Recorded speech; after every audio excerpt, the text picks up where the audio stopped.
എന്റെ പൊന്നടവുള്ള കേരളത്തിൽ കൂടെ വണ്ടി ഓടിക്കാൻ എന്നാ പാടാന്നറിയോ? അതെന്നാ? ഓ, ബൈക്കാരും കാറുകാരും പഠിക്കുന്ന പിള്ളേരെല്ലാം കുത്തി കൊണ്ട് ചവിട്ടി ലോറിക്ക് പോകാൻ എന്താ പാടാന്നറിയോ? അത് ശരിയാ. ചില ബസ്സുകാരുണ്ട് ഈ വണ്ടി ഫ്രണ്ടിൽ പോണ സർവീസ് റോഡിൽ കയറി ഓൺ അടിക്കുക, ഈ വിലങ്ങി വെക്കുക. ഇവരൊന്നും വിചാരില്ല, നമ്മളെ കയറ്റി വിട്ടാൽ നമ്മൾ പിന്നെ ഇവരെ ആരെയും ബുദ്ധിമുട്ടിക്കാൻ പോകില്ല. പക്ഷെ ഇവർക്കാർക്കും ഇത് മനസ്സിലാവില്ല.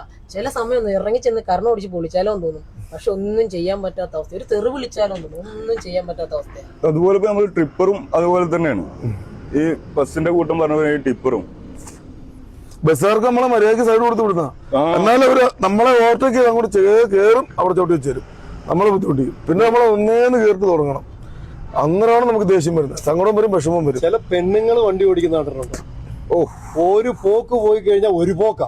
അങ്ങനെ പിടിച്ചിട്ടുണ്ട് ഉണ്ടോന്ന് പോലും ചിലപ്പോ തോന്നിപ്പോവും. ഇങ്ങനെ പിടിച്ച അങ്ങനെ ഇരിക്കും. ചെല്ലുന്നുണ്ടോന്ന സംശയം. ഇതിന് എന്നാ ആശാനെ ഒരു സൊല്യൂഷൻ? സൊല്യൂഷനൊക്കെ ഉണ്ട്, പറയട്ടെ. സൊല്യൂഷൻ പറ, പറ. നമുക്ക് നോക്കാം, തീരുമാനിക്കാം, നോക്കാം. അന്നടിച്ചേ, ഇപ്പൊ കേട്ടില്ലേ? ഇത് സമാധാനമായിട്ട് വണ്ടി ഓടിക്കുന്നവർക്കുള്ള ഹോണ. ഓക്കെ, അടുത്തടിച്ചാ.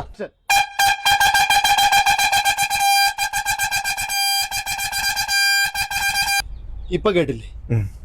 ഈ ഹോണടി എന്ന് പറയുന്നത് റോഡിലിറങ്ങി സകലമാന തെണ്ടിത്തരവും കാണിക്കുന്ന എല്ലാവർക്കും വേണ്ടി നമ്മളങ്ങ് ഡെഡിക്കേറ്റ് ചെയ്യുക. അവന്മാരാലോചിച്ചെടുത്തോട്ടെ ഇത് വീട്ടിലുള്ള ആരെയൊക്കെയാ വിളിച്ചേക്കുന്നതെന്ന്. തൊട്ടടുത്ത ബന്ധുക്കളിൽ നിന്ന് ഏറ്റവും അടുത്ത ബന്ധുക്കൾ വരെയുള്ള തെറി ഓർത്തോണം. നമ്മുടെ കലിപ്പ് നമുക്ക് അങ്ങനെ അങ്ങ് തീർക്കാം. ഓണ് തീർക്കുക. ഓക്കെ, സെറ്റല്ലേ? സെറ്റ് സെറ്റല്ലേ? സെറ്റല്ലേടാ?